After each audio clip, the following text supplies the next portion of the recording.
Although teenagers are often known as troublemakers, they usually stick to storming off angrily or sneaking out at night. However, there are some dangerous teenagers who have taken their audacity to astonishing new levels, committing horrible crimes.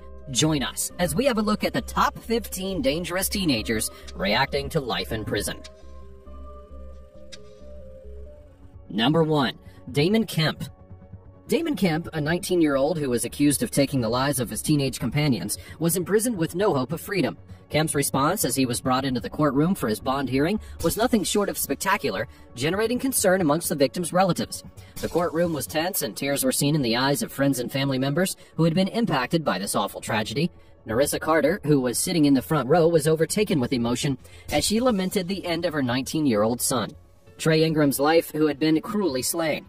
The grief had grown intolerable, causing her to leave the courtroom for a brief time, a situation familiar to any bereaved mother. Damon Kemp's actions in court aroused concern and heightened the gloomy atmosphere. As the judge read out his accusations and sealed his destiny, he began yelling and invoking a higher power. Kemp's emotions and demeanor were unnerving, adding to the case's already perplexing character. His bail would be rejected by the judge because there was sufficient reasonable cause for his arrest. Trey's family got increasingly outspoken amidst the tears and wailing of Kemp's family and friends, leading their eventual escort out of the courtroom. Kemp had been detained in connection with an armed home invasion. According to the dismal facts, authorities never revealed the reason for the shooting, leaving both families reeling from the tragic deaths of their loved ones. Number 2. Jacob Morgan. Jacob Morgan, a 17-year-old autistic child, could not hold back his sobs as he would be sentenced to 15 years in prison for the horrible events that occurred in March of 2015. Morgan had admitted to lighting a fire that took the life of his 14-month-old half-brother, Joshua. His family had stood behind their eldest son all throughout the proceedings, insisting on his innocence. Morgan's mother, Julie Dover, protested his guilt in court while standing by his side in a touching demonstration of parental love. His parents claimed that their son was attempting to re-enter the blazing house to save Joshua, but worried neighbors had stopped him, telling him to keep away from the flames. They claimed that Morgan, who has developmental issues and difficulties with basic reading and writing, had confessed to lighting the fire under pressure during a 5-hour unrecorded interview. Morgan had provided investigators with various stories of the fire's genesis. He initially claimed that he had inadvertently tossed a pillow near a radiator, but then admitted to intentionally burning a cushion and flinging it into the air. Fire investigators had discovered evidence that 2 fires had been started, one in the living room and another on a blanket in Joshua's bedroom, where he was sleeping. Prosecutors also said that Morgan had acknowledged being intrigued by fire and had lit another one on the property only 2 weeks before. They gave police testimony from Morgan, which revealed his fondness for tea candles and a fixation with fire. Number 3. Philip Chisholm. In October of 2013, a stunning and unsettling episode took place when Philip Chisholm, a 9th grade student at Danvers High School in Massachusetts, performed a horrible deed that stunned the town. Chisholm, then 14 years old, would savagely assault and take the life of his 24-year-old math teacher, Colleen Ritzer. Ritzer, known for her cheerful demeanor and devotion to her students, had requested Chisholm to remain after school that day, unknowing of the terrible plot that he had already put into place. Chisholm followed Ritzer into a bathroom as the school day came to a conclusion, and that's where he subjected her to his awful sufferings. Chisholm would be captured by police the next morning with Ritzer's blood on his hands, as he had made no attempts to wash them. This incriminating evidence would cement his guilt in the eyes of authorities. The judicial processes that followed this horrific occurrence resulted in a life-altering punishment for the juvenile culprit. Philip Chisholm, now a teenager, had received a life sentence with a chance of release after 25 years. The courtroom was full of great emotion. Chisholm himself had looked shocked and was left for no words. During the trial, the victim's father, Tom Ritzer, voiced his tremendous sadness and shame for not being able to defend his daughter. He clearly recalled looking for her at school, inadvertently driving by her in the woods, and the agony of knowing that he couldn't undo what had been done. Number 4. Roxana Sikorsky. Roxana Sikorsky, then 15 years old, would be sentenced to 10 years in prison for planning to take the lives of her own family. The frightening incident took place in October of 2014 when she had attempted to assault her sleeping sibling. Emotions ran high in the courtroom as her parents, her intended victims, had asked for mercy. Roxana's family supported her all throughout the proceedings, portraying her as an emotionally broken child with a terrible history. They revealed that she was adopted from Poland and was traumatized before falling under the sway of her manipulative 23-year-old lover. They had questioned her comprehension of the confession, which would be later thrown out, as well as how she had understood the ramifications of her guilty plea and the plea deal itself. Her mother voiced worries about her daughter's knowledge of the plea agreement and the intentions of her present counsel. The family's hired attorney had intended to launch an appeal, questioning the juvenile's knowledge and using it as a potential test case to challenge Michigan's right to try juveniles as adults. And as she heard her sentence, Roxana began to weep. She then expressed regret for her actions. The defense would go on to argue that Roxana's psychological damage, stemming from her experiences in the Polish orphanage and her biological family, had combined with external influence, which led to the unfortunate turn of events. Number 5. Fernando Salgado. In an extremely intense scene at Fontana Superior Court, an 18-year-old California student would be charged with assault and had a breakdown during his hearing. In the beginning, Fernando Salgado pled not guilty to the charges, which came from separate instances at A.B. Miller High School. The court would order him to remain in jail and put his bail at $300,000. Salgado could not control himself, bursting into frantic sobbing as he begged, "Get me out of here, please get me out of here." His sobs would echo all around the courtroom as he stated his desperate desire to return home. His emotional outburst would be observed by his family and friends who had come to support him. Salgado would be facing up to 4 years in prison, but it was reported that his sentence would be stayed as long as he testified truthfully. Salgado, who was dressed in a green jumpsuit that suggested he was in protective custody, appeared in court after his instructor, 27-year-old Emmanuel de la Rosa, who was also accused of the alleged attacks on 2 students. 3 more male students would be detained and charged in connection with the incidents. Their identities and precise accusations were suppressed due to their underage status. The dramatic courtroom scenario emphasized the seriousness of the charges of their severe impact on the accused student's life. The case had sent shockwaves across the community, raising safety concerns and emphasizing the need for justice and responsibility. Number 6. Jaleel Smith Riley. Jaleel Smith Riley had taken the life of a young lady and badly injured her partner in 2003 and would be sentenced to life in prison without the chance of parole. The families involved in the case had expressed mixed feelings, claiming that the long-awaited judgment was both inadequate and untimely. The sentencing session would be packed with emotional outbursts, resulting in Smith Riley falling down at one point. Despite his attempts to retract his guilty plea and have the death penalty removed as a possibility, the judge, Charles Q. Becky, would dismiss the request and impose the maximum punishment. While Smith Riley's family pled for a lenient sentence, citing his lack of criminal history prior to that fateful night, along with their belief in his potential for rehab, the families of the victims, Portia Brooks and Aaron Martin, would plead for the harshest punishment possible. Portia Brooks' mother stated that she believed that Smith Riley had taken the life of her daughter, and it was now time for her family to begin the path towards peace. She admitted that the road ahead would be difficult, but that she was determined to continue forward, along with the aid of her family and in memory of her daughter. Smith Riley's counsel would state at the hearing that he had never seen a client seek to retract a guilty plea in a criminal trial. He had counseled against it, recognizing the gravity of the allegations and the gravity of the implications. The family exited the courtroom with mixed feelings as the procedures were completed. The punishment was a critical step toward closure and healing for the victims' families. Number 7. Jennifer Mee. Jennifer Mee, often known as the Hiccup Girl, would be found guilty of taking the life of a 22-year-old man in a dramatic courtroom scene and faced life in prison without the chance of release. As the decision would be delivered, she began to cry, and family members from both sides stormed out of the courtroom, crying and expressing their sadness. Her mother, obviously disturbed, was unable to see the decision, but when she entered the courtroom, she saw her daughter in tears. And although, according to her, she was not the one who drew the gun, the jury found her guilty of first-degree murder. Prosecutors said that she planned the crime and even enticed others into a botched heist. She had hoped for a lower charge, but instead was facing life in prison. The victim's mother spoke to the media about her grief, reiterating that no matter what had happened, it would never bring her son back. She wanted the attention to remain on the victim of the horrible crime. She also said that her journey to justice had been long and tough, further expressing gratitude to the state for its aid. Jennifer's mother's sorrow was palpable as she exited the courthouse, flanked by family members. Despite attempts by reporters to question her, she had declined to speak. Defense attorney John Trevina, who defended Jennifer, likewise declined to make any remarks on the case. The possibility of spending the rest of her whole life in prison with no chance of release had hung over her. The trial and its conclusion were key turning points in this tale, providing closure to some and reviving wounds for others. Number 8. Shondell Jackson. Nathan Potter, age 21, passed away after Shondell Jackson had assaulted him with a firearm during a robbery attempt. Potter was targeted by Jackson and his accomplice, Derek J. Thomas, despite the fact that he had no money. Jackson would be found guilty of the assault and sentenced to life in prison without the possibility of release.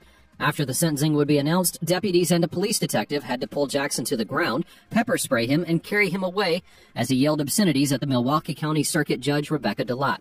Prior to the outburst, his counsel had appealed to the judge to take Jackson's youth and lack of impulse control into account while considering sentencing. The courtroom drama eclipsed the plea as Jackson's family members mocked the victim's bereaved family from the back of the courtroom, spewing out vitriol and creating further suffering. In the middle of the courtroom chaos, the issue of absolute evil persisted. Nathan Potter's bereaved father, John, directed the question to the judge, who had experienced Jackson's heartless demeanor firsthand. The Potter family's emotional toll was obvious. Nathan's 13-year-old sister, Sarah, had expressed her concerns during the brawl, assuming that someone was attempting to harm her parents. She wept as she recalled her brother as a loving and caring person, regretting the restless nights that had followed his death. The courtroom drama provided a sobering reminder of the devastation caused by violence and the damaged lives that it leaves behind. Number 9. David Myers. A horrible act would be committed by a Buffalo youngster. David Myers, age 19, stood before Justice Christopher Burns, clothed in orange and handcuffed at the waist.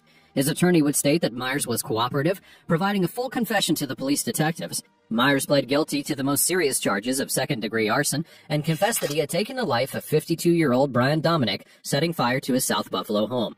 He addressed the court, admitting his responsibility and expressing regret for his conduct. He said there was nothing he could do to fully atone for his actions, and voiced a somber yearning to turn back time and reverse the heinous things that he had done. However, he recognized the impossibility of such a request. During the trial, it would be discovered that Myers and Dominic had been arguing before the deadly meeting. The motivation for the crime then began to emerge, giving insight into the circumstances before the fatal catastrophe. As sentencing came to a close, the scale of his actions became clear. Justice Christopher Burns handed down the sentence, life in state prison with a minimum penalty of 20 years. Myers was extremely distraught as he addressed the judge. The gravity of his actions, as well as the repercussions that he would now face, were apparent. The community would be left baffled by the horrific nature of the crime, and the punishment did provide some closure, but the impact of the senseless act of violence will be felt by all who were affected indefinitely. Number 10. Aidan Von Grabo. Aidan Von Grabo, a 15-year-old child, took the life of Michaela Grody by assaulting her with a knife in an apartment where she lived with her family in November of 2017. This tragic incident would shake the neighborhood, leaving everyone looking for answers and justice. Authorities apprehended Von Grabo only hours after the crime. Multiple witnesses would positively identify him as the assailant, putting him at the scene. Recognizing the gravity of the situation, the district attorney's office would move quickly to file charges against Von Grabo, arguing that he should be prosecuted as an adult. The judge agreed, and that launched a high-stakes court struggle. His destiny would hang in the balance as he faced various charges, each of them carrying hefty consequences, and eventually he would be sentenced to life in prison.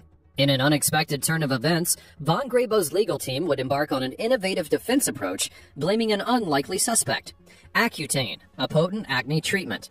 Accutane's turbulent history gives credence to their thesis. Over the years, the medication has been linked to a multitude of issues, with some claiming that it could trigger depression, aggressiveness, and even insanity.